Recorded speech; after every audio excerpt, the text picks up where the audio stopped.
Hello YouTube, it's the Expat Gunner here.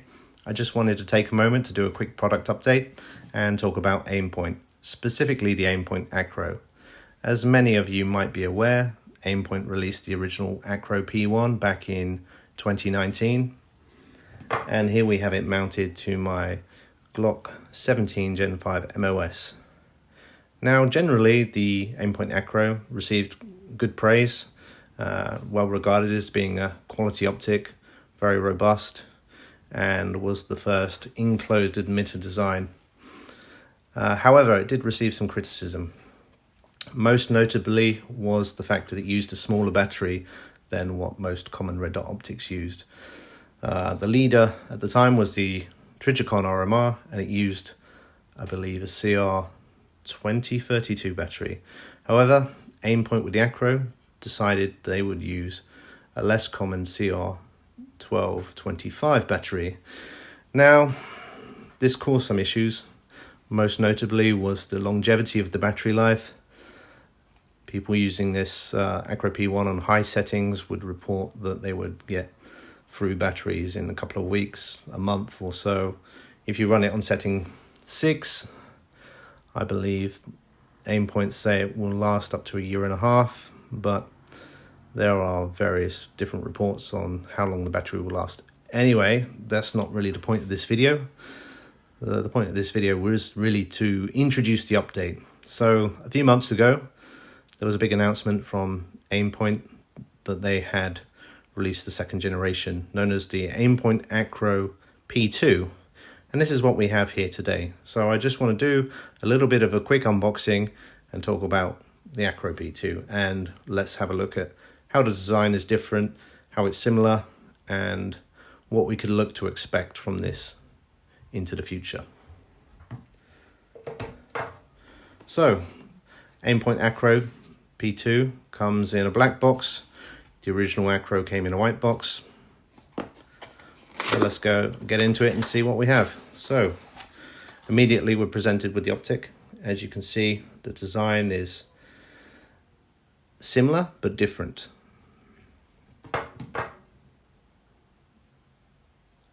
It shares some commonality with the original ACRO, but there are some nice design changes which we'll talk about now.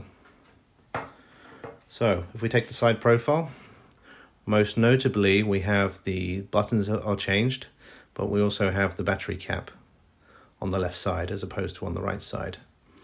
So what Aimpoint have introduced here are some digital buttons. They're more tactile than what come on the original Aimpoint.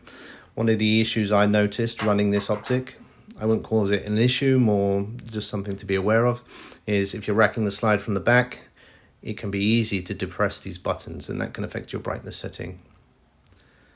This is fixed with the new version 2, the P2, as these buttons are you can only really press them if they were deliberate. So I can't see these being accidentally pushed as opposed to on the P1.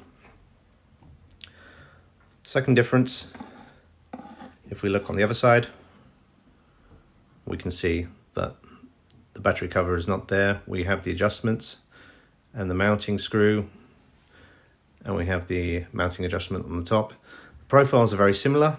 It will fit the same mount, but I think they've definitely improved the design.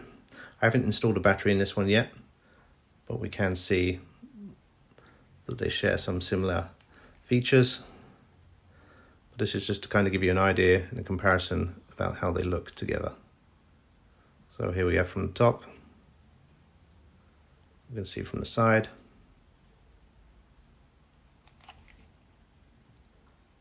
Front angle here. And let's try and get them from the other side.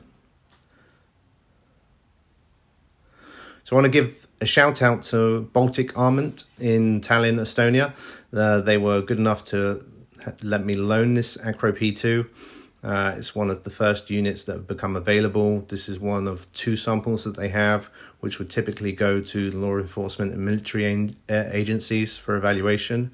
So I've been lucky to have this on loan for 2 weeks. So I'm going to put it through its paces, get it installed on this G17 MOS, get it to the range and see how it compares to the original ACRO. So this is a quick overview of the Aimpoint ACRO P-2 and how it stacks up against the Aimpoint ACRO P-1. Also, before I forget, one thing I didn't mention, but I think it's a really big deal with this optic, is the fact that it takes the CR2032 battery. And this was one of the biggest issues people had with the original P1. So it promises longer longevity, up to 5 years on setting 6. So dramatically improved longevity on high brightness settings also. We'll have to see what that's like when it's actually tested in the real world, but I have high hopes, so let's see.